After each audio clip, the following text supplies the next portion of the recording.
Hello, my name is Marcus. I'm the compiler of a collection of therapy quotes entitled Psychoanalytic Self-Awareness Quotes. This is TQ 512 to 514. Therapy quote number 512. In childhood folie deux, there appears to be a general lack of ego functioning. Self-assertiveness, self-confidence, self-awareness, self-control, self-esteem, self-knowledge, self-determination, self-mastery, self-possession, self-reliance, self-satisfaction, and self-sufficiency. Associated with this, there is a fear of the separation-individuation process. Under conditions of stress, a symbiotic state is established, and in the absence of a psychologic, quote, placental barrier, pathologic thought and fantasies circulate freely within the symbiosis. The world outside the maternal orbit has been perceived as threatening by the child. So this is sort of an extreme example, way at the end of this spectrum. It's very rare. This series doesn't cover these more rare, obscure cases, but I thought I might include this just to highlight the importance of the separation-individuation process. That the child does need to go through some kind of process to achieve his psychological birth, where he has self-agency, self-reliance, self-knowledge, self-esteem, and so on. Right? So remember, humans come out of the womb too early, so an extended womb is created from birth to 6 months. That's called the stage of symbiosis, or the stage of undifferentiation. And it's meant to be as comforting and warm and soothing and as reliable as the actual womb is. So when the baby is born, in one motion, ideally, the baby's handed to the mother, the hormones are there, the bonding takes place, and the child, there's a continuity of his needs being met. So there's no disruption. So you don't want birth trauma or too much birth stress. The baby, it's called a lotus birth. The baby's handed to the mother, the cord and the placenta stay there. Okay, it's called a lotus birth, and they can stay for a day or two or three or whatever. Remember, that placenta serves as a kind of barrier between, that placenta belongs to the child. So there's like a little barrier there between the child and the mother already. Physically, there's a barrier there.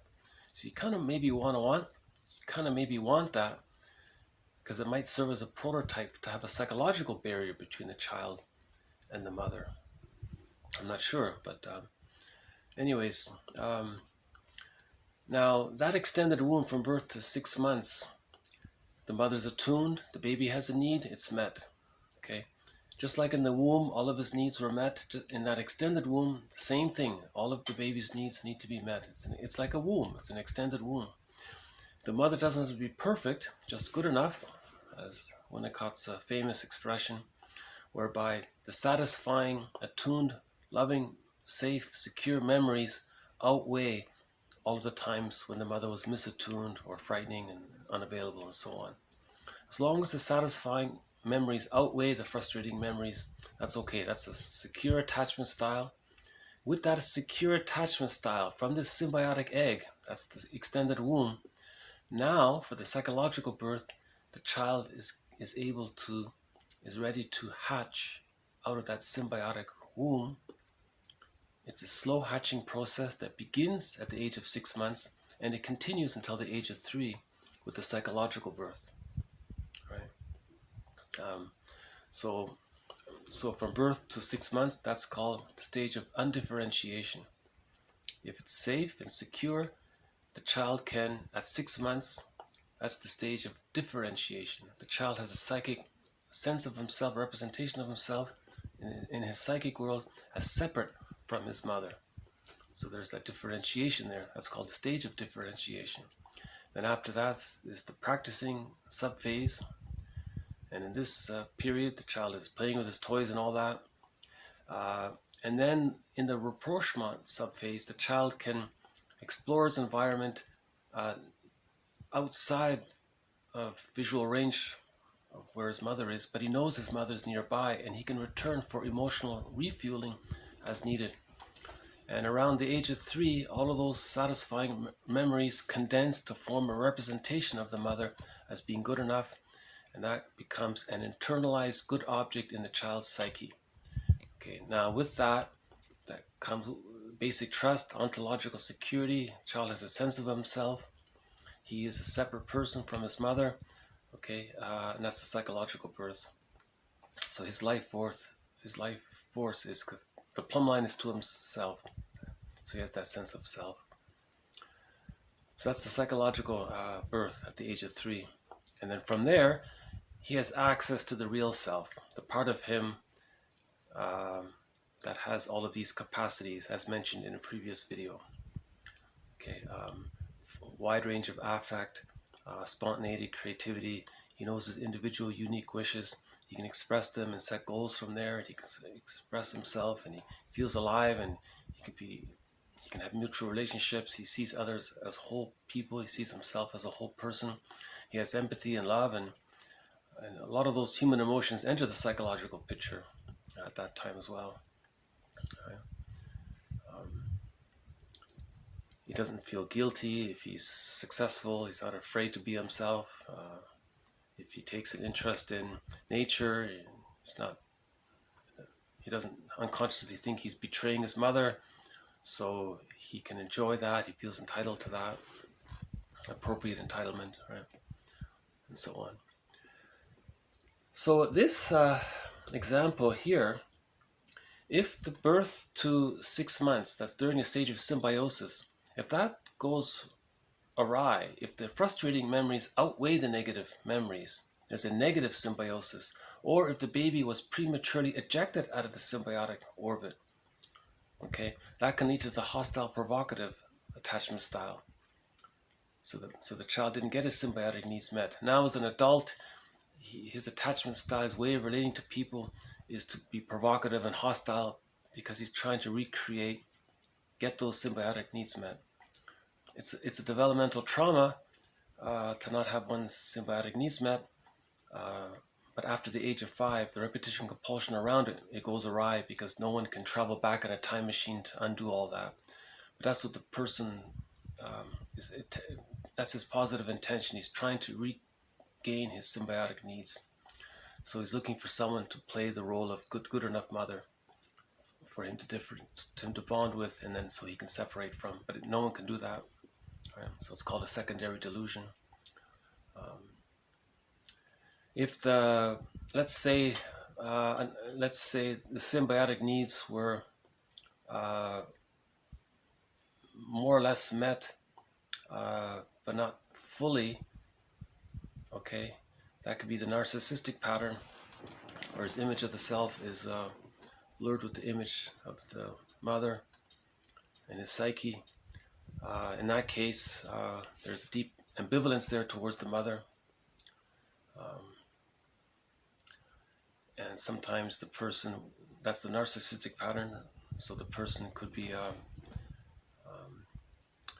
identified with the image of the other, okay, and if his life force is connected to the rejecting image of the mother and he identifies with the mother, then his life force is given to the rejecting image of the mother. He doesn't know who he is. He projects his wounded inner child onto others and does to others what was done to him. So if the mother used the child or exploited the child, the person with the narcissistic pattern is going to repeat that. They're going to want to exploit others or use others or get others to mirror them and think highly of them, and because he didn't get he wasn't seen. See, to be seen means you're then differentiated. One of the needs from birth to 6 months is to be seen as a separate person, so then you can differentiate. The mother acknowledges you, the child, as a separate person, so there's a differentiation there. But in the narcissistic pattern, the mother didn't see the child, just used the child to meet her needs, right? Now, a person caught with that, they identify with the mother, it's called the identification with the aggressor, and then later on they do to others what was done to them, to communicate what was done to them. They're trying to communicate it. How they're communicating is they're doing to others what was done to them. So the mother used the child grows up now as an adult, he's using others. He's trying to tell people everything's an act of love or a cry for love. He's unconsciously trying to communicate what he doesn't know because he's identified with the mother. See, if the fusion is there, he doesn't know who he is because his life force is connected into the fusion between the mother-child bond. Okay, now if he identifies with the mother, his life force is attached to the mother. So he doesn't know where. It's a huge. There would be huge anxiety for him to decathect from the rejecting image of the mother if he's identified with the mother, because that'd be like decathecting his life force from him. You see, he first has to differentiate, get the key out from under mother's pillow, and then the life force can cathect to the self. He has to differentiate first. All right, so that's why after the stage of symbiosis, the next stage is the stage of differentiation. But the person with the narcissistic pattern didn't get to the stage of differentiation. Okay, he's identified with the aggressor, he is the mother, and we had that video from before. All those rationalizations, lies, excuses, all those tricky things the person with the narcissistic pattern was presenting, he's replicating what his mother did to him, and he didn't know it. The words may be a little different, the vocabulary may be different, but the message, the sentiments were the same. The person with the narcissistic pattern, feels, wants others to see them constantly, but it's insatiable, because after the age of 5, if that need didn't get met, it can't get met later on, right? You have to mourn the loss of it, and then you heal the ambivalence and move on from there. And then if the arrested development takes place, say, between 18 months and 36 months, that'd be the codependent pattern. Now, the codependents do see others as separate people, you see? So they are capable of love and gratitude and a lot of the human emotions, and they're very caring, empathetic people. They're still looking for emotional refueling. They didn't get enough to fully achieve the internalized good object, to achieve self-possession, right? So back to the first 6 months, this case is sort of talking about, so we hear about the folie deux, the two people, the man and the woman are on an island, tiny little island, and then they start sharing each other's delusions. One person has this fear, and the other person, because they're in a symbiotic state, he then picks up that same fear or something.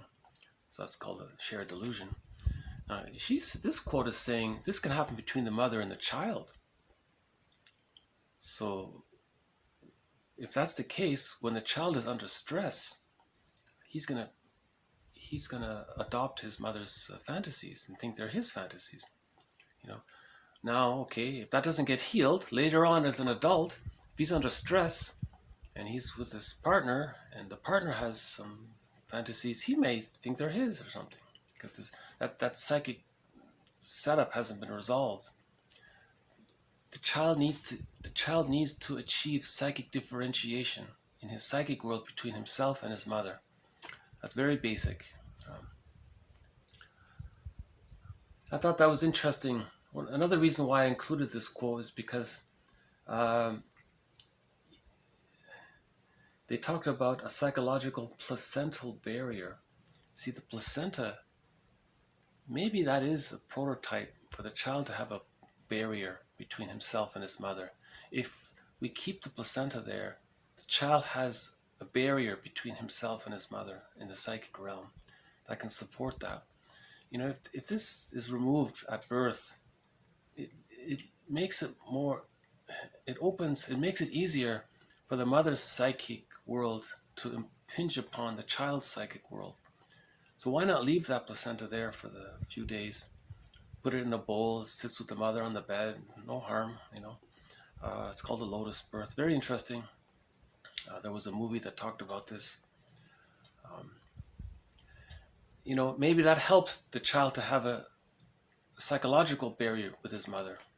So he can, you need that separation to have a sense of self, to have ontological security, basic trust. If you don't have that, in the last part of this quote, if the child is still in that psychic orbit with the mother, he thinks that's the only safety is only there. Outside of that orbit, it's frightening because he doesn't have a sense of self. That's why it's frightening. You need that ontological security to not be so frightened, right? Okay, maybe I don't think we'll do too much on this topic. I never heard this phrase before till just now. The childhood folie deux between the mother and the child. That's a sad state for the child. You know, maybe in some extremely rare cases, if a person has this and they survived it, it could make them psychic. And maybe they do, if they're very close to somebody, maybe they do pick up their fantasies. You know, I think there was an episode of Barney Miller had an episode, the sitcom Barney Miller. There was a guy who claimed to be a psychic, and when he was near people, he could pick up their thoughts and feelings and all that. Maybe he had that kind of symbiotic, unresolved symbiotic state with his mother. It's one in a million. I don't know how. Don't fully understand it. Since it's so rare, this kind of thing is not going to be covered. But I include this quote just to really emphasize that there's a thing called the separation-individuation process. 4 subphases: symbiosis, differentiation, practicing, rapprochement, and then on the way to, and then the psychological birth. No one achieves complete integration between the conscious and the unconscious, but you're on the way to constantly integrating different parts of yourself. So that's, but Klein said, the more we do that, the more we know ourselves. And the less lonely we feel, the less restless we feel, the less anxiety we feel. The more we know ourselves, the more, like he says here, more content and self-satisfaction and so on, self-esteem and so on. TQ 513 is a follow-up on the defense mechanism of reaction formation. The louder they talked of their honor, the faster they counted their spoons. An earlier video covered the defense mechanism of reaction formation, which is also an infantile immature defense mechanism, which should be resolved by the age of 3. But if there's arrested development, reaction formation may still be there. Reaction formation is when you have a wish, but it's uncomfortable, it's anxiety producing, but you want to keep in touch with the wish. So how do you keep in touch with the wish? Well, you can talk about it in its reverse form. So you're secretly keeping in touch with the wish, but you're pronouncing it outwardly in disguise by flipping it and talking in reverse, but secretly you're identifying with what you really want. And you're getting away with talking about what you really want by talking openly about what you're against. Hold on a sec. We got the visitor here. Nice to see the blue jay again. Oh, and there he goes. Okay. I guess he doesn't like the new snack I put out. Oh, hang on. He's back. He found something. That's the baby one, I think.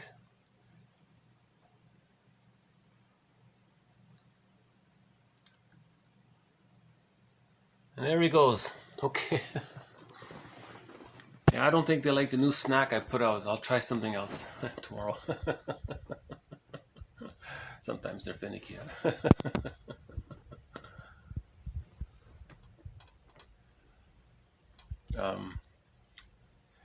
Yeah, they like sweets, but I think if something's salty, they won't take it, right? Nice to see the blue jay. Oh, the sun just came out. Have a look. There's the sun. So maybe the blue jay will come back before the end of this video. So we're talking about reaction formation. The example given in a previous video was the mother said that she wanted to love her child, that she really did love her child, but she didn't know how to do it. So when she spoke to people, she talked about the importance of corporal punishment. Corporal punishment.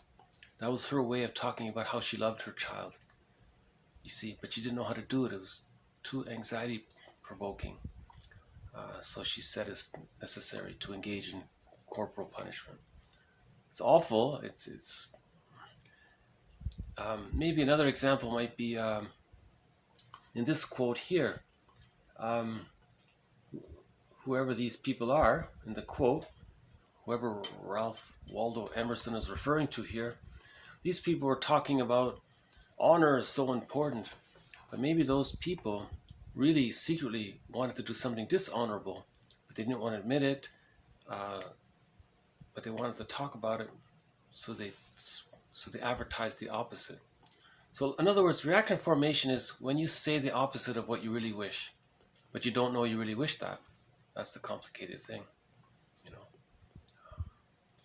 And sitcoms often do this. You know, the girl likes the guy, but she says she hates him because she doesn't want to get in touch with that she really likes the guy, you know. So you can sort of see it in sitcoms easily. So yeah, okay, so we've had a few quotes already on reaction formation. This just sort of adds a little bit more to it. We'll have more down the road. TQ 514.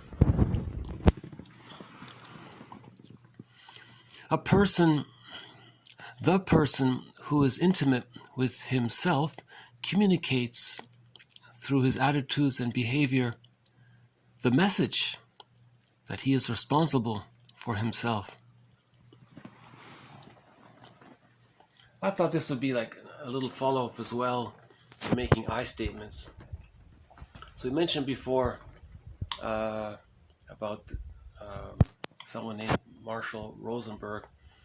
He developed a whole self-help philosophy or organization called OFNR, or based on what he's calling OFNR, OFNR, an acronym.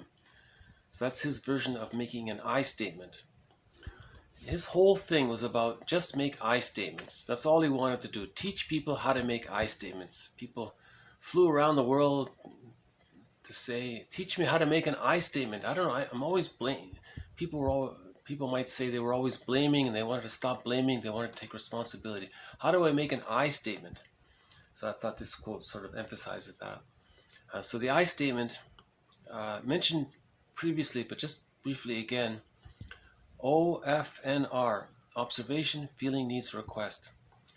So instead of blaming someone, when a person's triggered, you describe the trigger. That's the observation. Okay, now because you're triggered, or because the person's triggered, they're going to talk about what in the childhood, what need didn't get met, and what was the feeling around it. So they get in touch with that. Now in the present, so they're going to share that with the person, okay, and say, you know, observation, such and such, that was a trigger. It reminded me in the past, I had this need for this and that, didn't get met, and I felt such and such. And this has happened, and I'm reliving that now. I'm feeling that now with this trigger by what occurred. And then he might make a request about it. You know, I could use a little empathy here. What do you hear me say? Or how do you take what I'm saying? Okay. So that's called an I statement in a nutshell. You're keeping it, you're making it about yourself. You're not going to blame the person. So you agreed to meet your friend at 3 o'clock. It's now 3:30. So you just say to your friend, hey, we agreed to meet at 3, it's now 3:30. That's a trigger. It reminded me of in childhood, I had a need for connection and I had a need for connection, and I remember it wasn't met, and I felt scared. Now, with this present trigger, I'm reminded of some of that, so I felt a little scared. So the request is, how are you hearing this?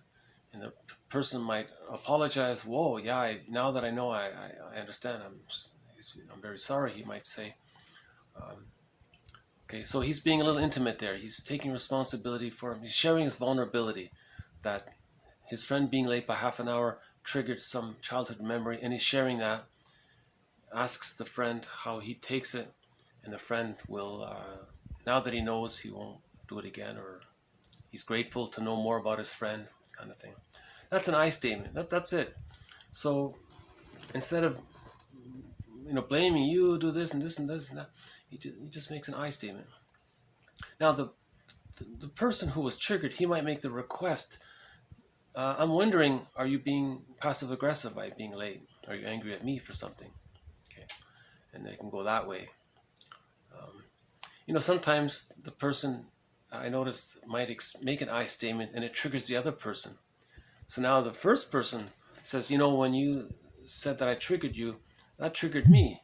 Oh, okay. So now that other person will talk about what got triggered in him. And he may say that when he was a child, he wanted to do something, he got criticized, and now when he hears the friends saying that he got triggered, he feels. You see, then you can have this sort of what's called progressive emotional communication, and you go back and forth making I statements, and you get to the place where each person is making it about themselves. So you're trying to digest, you're trying to know yourself, right? So the I statements help a person to know themselves. Right? So that's a functional thing to do.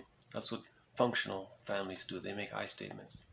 So Rosenberg spent his whole career teaching people how to make I statements. His book was called Language of Life, and his version of the I statement is Offner, O-F-N-R. Observation, that's the trigger. What did it trigger? Okay, so think back in childhood. What need did you have as a child? And that didn't get met, and how did you feel by that? Okay, so now you report that now you come back to the present and share that with your friend. Okay, and that's an I statement. Yeah. Okay, so these three were just sort of follow-ups on previous material, just adding to our, just exploring, considering different ideas, and yeah, I think that first one there really emphasizes the importance of, in a video made earlier today, the mother didn't want to use the child to meet her needs, so she went to the therapist and said, I don't want to use my child to meet my needs. So she did some personal work first, healed the ambivalence with the mother, and then when she had a child, she could be the mother. Because when you heal the ambivalence, that's where love and gratitude come in. See, when you heal the splits, love and gratitude enter the psychological picture. Splitting precludes all of that. When you're caught in the defense mechanism of splitting, where the frustrating memories of the mother outweigh the satisfying memories of the mother, and you're caught with this split, and the rejecting side you deny and disown, okay, that precludes love and gratitude. That's Melanie Klein's major thesis there, So, yeah, and then 503, reaction formation. Interesting topic. You can sometimes sense it, sometimes people make these loud pronouncements, and maybe they secretly want to do the opposite, and they're trying to say it, but they don't know it themselves.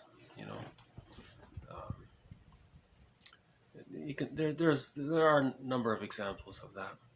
And then TQ 514, pardon me, just a reference to making I statements.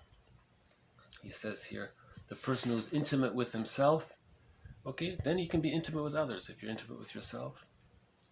And that means you're not going to blame the other person. Okay, I don't see the blue jay. Maybe he'll come tomorrow. I guess I'll just leave it here. So these three quotes are posted below for reference, and we'll continue this discussion in future videos. I'll just pause it here for now. No songs for this video. The last video we had a brief mention to 2 songs by Randy Crawford. Everything Must Change, a grief song, and When I Get Over You, about the positive feeling that she wants to heal. She wants to get over whatever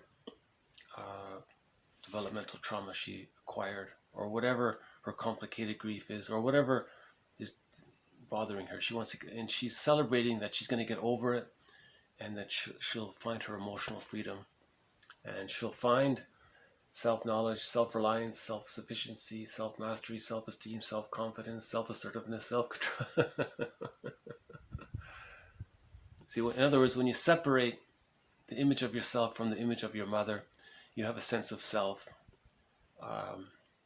You have ontological security, and then you have access to the real self. That's the theory, right?